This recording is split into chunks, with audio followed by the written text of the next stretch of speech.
Welcome back to this very special show on Ndtv-Hindu. We are coming to you live from the old Secretariat near St. George's Fort in Chennai. Perambalur, the constituency of A. Raja and his hometown, saw some unrest. In fact, even media persons were allegedly targeted by A. Raja's men. In fact, there has been reports coming in from the area about attacks on journalists. This in addition to the already tense situation. 2 government buses have been pelted with stones. Meanwhile, shops have been shut as a sign of protest against the arrest of the former Union Telecom Minister and of course the DMK leader of the party. Men believed to be Raja supporters have engaged in other acts of vandalism. Supporters of Raja within the DMK are also staging a road roko. In sharp contrast, however, the AIA-DMK workers have been seen celebrating with much fanfare.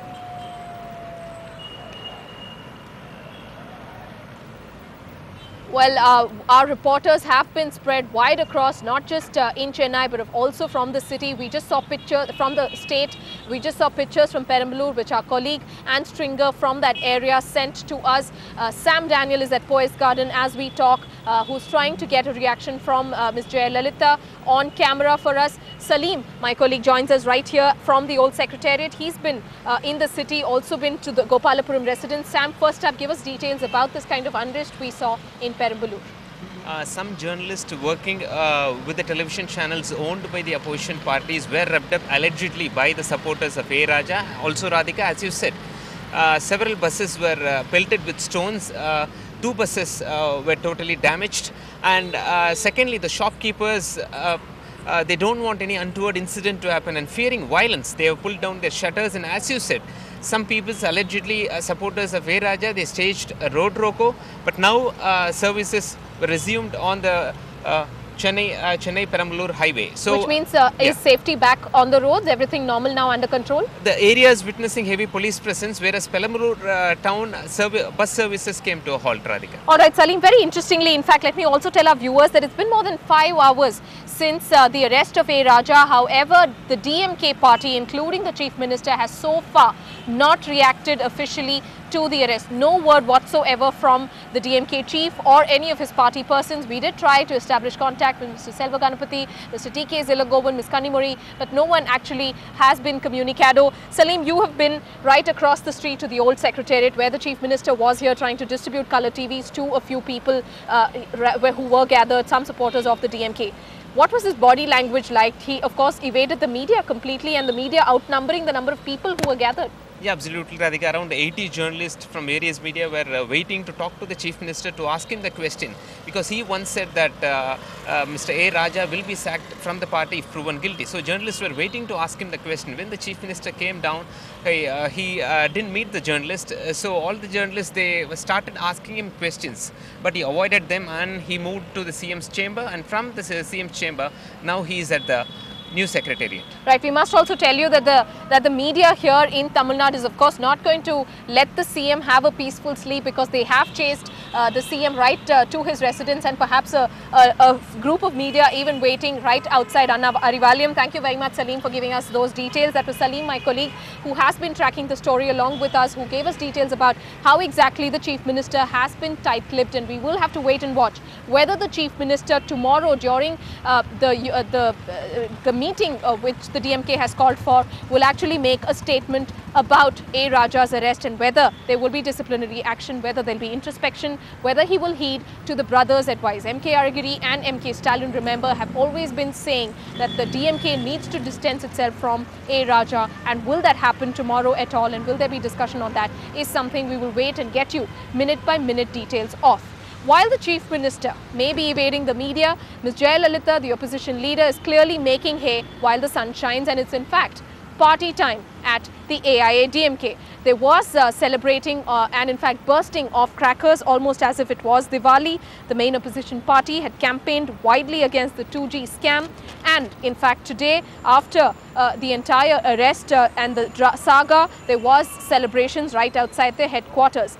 The headquarters right here in Roypeta in Chennai is rife with celebrations, and the AIA-DMK's advocates wing burst crackers and celebrated the arrest at the Madras High Court premises earlier.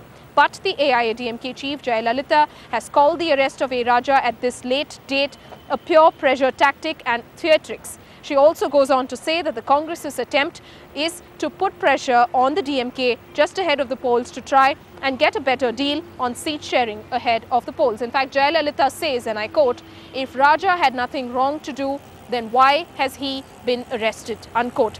Jaya even lashes out at Kapil Sibal, who is A. Raja's successor, and the opposition continues to say, and AIDMK of course is part of the opposition by and large nationally and in the state, which continues to say that they will continue to press for the JPC even during the budget session.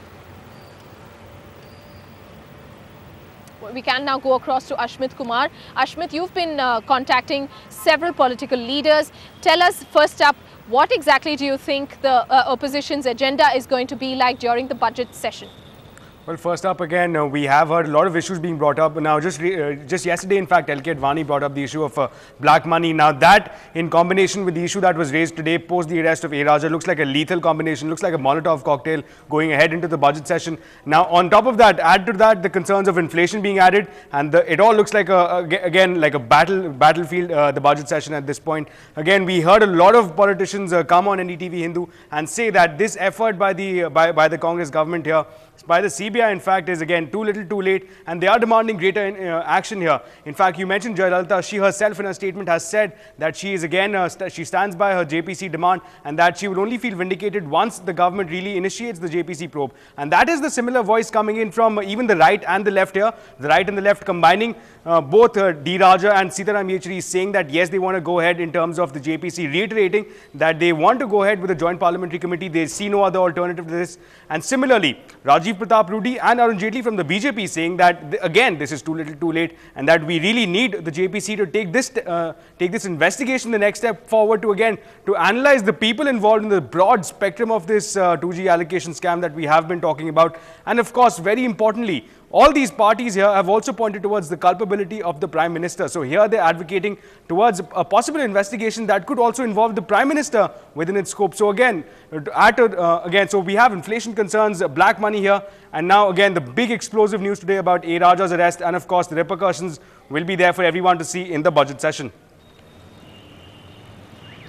That's right, Ashmit. Thanks very much for giving us those details. Remember, in December, when there was the Congress plenary in New Delhi, the Prime Minister actually went on to make the statement that it hasn't happened before, but that the Prime Minister will be happy to actually appear for the first time, and for the first Prime Minister to do so in India, to appear before the PAC, the Public Accounts Committee, to clear his name and his office's name in the 2G spectrum scam.